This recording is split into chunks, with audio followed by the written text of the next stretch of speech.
Division lessons 3 and 4.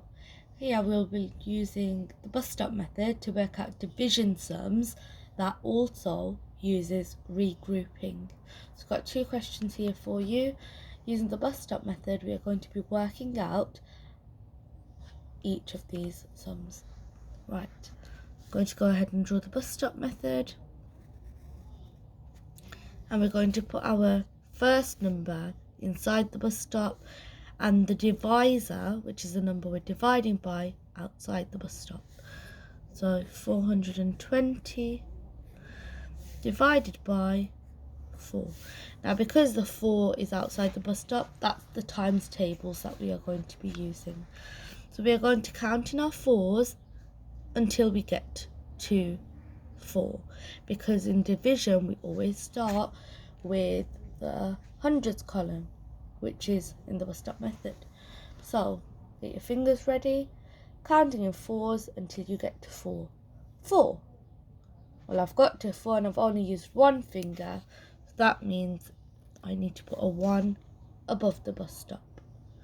Let's count in our 4s until we get to 2. 4. I've used one finger, but I notice 4 is bigger than 2. So I can't do that. I put that finger back down. But I have no fingers, so that means I need to put a 0 above the bus stop. However, we have left behind 2 in the tens column here. And we can't just leave it there with a 0. We have to carry it across. Now, when we are carrying, because we are going from the left to the right, we need to carry it to our ones column. So we cross out this 2 and we put it in front of the number in our ones column. We put it quite small to show that we've carried it. And that's not really a 2 because it's come from the tens column. That's a 20. 20 and the 0 just gives us 20 overall. So now we'll be counting in our 4s until we get to the number 20. Get your fingers ready. 4, 8, 12, 16, 20. I've used 5 fingers, so I put the number 5 above the bus stop. So we've worked that question out. That was 105.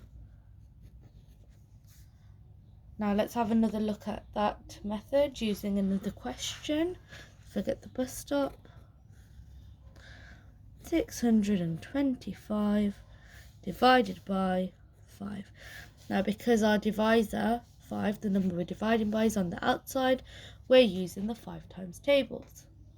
Let's count in our 5s until we get to the first number. 5, 10. Well, 10 is bigger than 6, so we need to put that finger back down. But I've only said 5, which is one finger. However, because I have said 5, but there is 6 here, that means there is 1 left there. Because if I take 5 away from 6, there is 1 left over.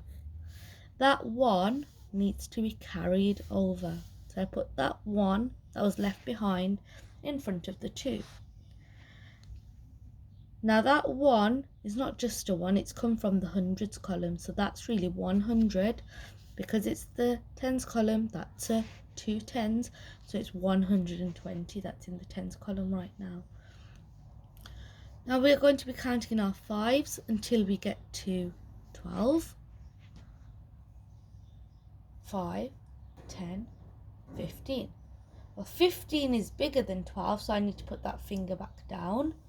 I've got 2 fingers, but I only got up to 10, and there's 12 here. So if you do 12, take away 10, leaves you with 2. That means I have left 2 behind in the tens column, and we can't leave any numbers behind, so we have to carry it forward to the next column. So if I carry it forward, small 2 in front of the 5, because that's from the tens column, that's 2 tens, so it's 20. We've got 5 ones, we've got 25.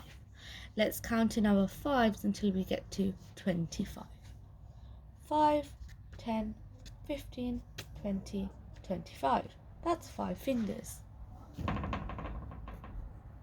There we have worked out our sum, and the answer is 125.